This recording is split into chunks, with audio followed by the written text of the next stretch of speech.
Hey everybody, it's Mr. Jake from the Pittsburgh Y coming at you with another hashtag Why with Families challenge. Because it is Earth Week, tomorrow is Earth Day, actually Wednesday will be, we are going to do another Earth-minded activity. We are going to be making a countertop compost jar. So if you don't know what the word compost means, it's when old food or other things like that, other scraps, decompose so that they become nutrients for plants in the soil. So instead of throwing away certain things that you might toss into the trash, like an old banana peel, you can put that in a compost jar, or some people use a bucket, or some people have piles. For us today, I want to put it in a jar so that you can see the decomposition process. You can see how things break down and what it looks like, because that's pretty sciencey and cool to know how that works.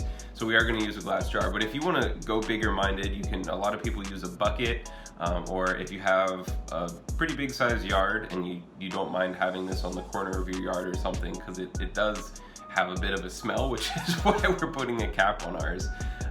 You can do that too.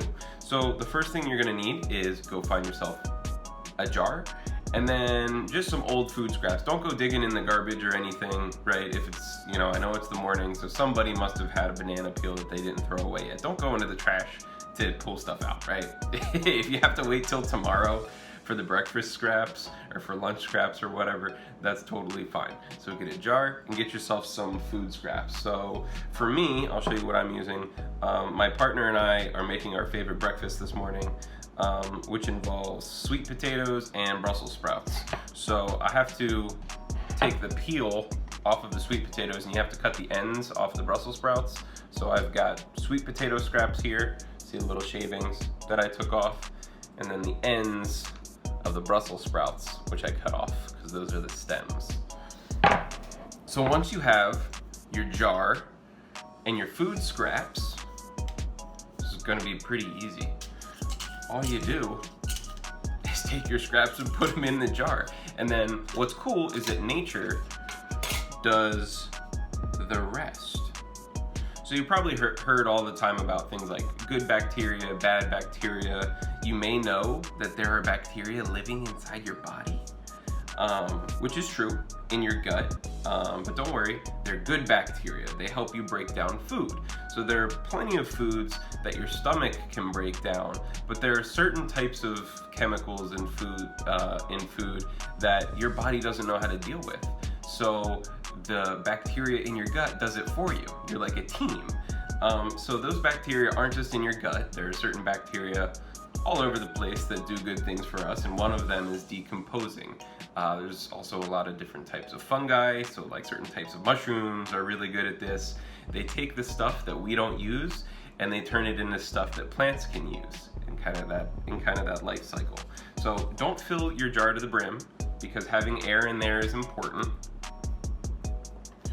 Not for all decomposers, some decomposers can decompose with or without air. But we do want to keep some in there, some space. And then also I like to add a little bit of water, just because water seems to help the process just a bit, little bit of moisture, not a whole lot. I see, yeah, mine isn't even pooling at the bottom. So maybe I'll add a little bit more just to make it an amount you can see. See, I've only got a tiny bit of liquid down there. But that's all you really need, just to keep it moist in there. Bacteria like moisture. And so do fungi, right? Where do mushrooms grow? Where it's damp, where it's dark. Yes, absolutely. So I'm gonna shake this around a little bit so everything's moist. And then most importantly, I am going to put my lid on this. It seals it, because like I said, this can get a little smelly. Now, why do you think that is? So what's happening in this jar is that there are little microorganisms. They're called micro because they're small, very, very small. They're like 1 cell big. They're gonna bop around in there and they're gonna eat down this material. But what does everybody do after they eat? I'm not gonna say it on camera, right? But it goes in your mouth and it comes out somewhere else. So bacteria do the same exact thing. They take all the good stuff, but the stuff that they don't use comes out as waste. And sometimes that waste is gas, and sometimes that gas smells. So keep in mind that if you're gonna add to this jar, take it outside, open it, add stuff, and then close it up, please, before you bring it back in the house. But the cool part about having it be a glass jar in your own house and having it be sealed is that you can sit it right on your countertop, which is what I'm gonna do, and then over the next about a month, I'm gonna watch everything decompose. And I'll get to see, even though you can't see microorganisms without a special set of microscopes and stuff like that, I'll actually be able to see the work that they're doing. And then I'll know that they're in there because this is being decomposed. So I really hope you have fun with this. This is one that's fun and easy to make, and you'll be able to watch it every day for the next month or so, and really prove to yourself that this is what's happening out there in the world, in the nature right now. So hope you had fun, hope you learned something, and I'll see you tomorrow.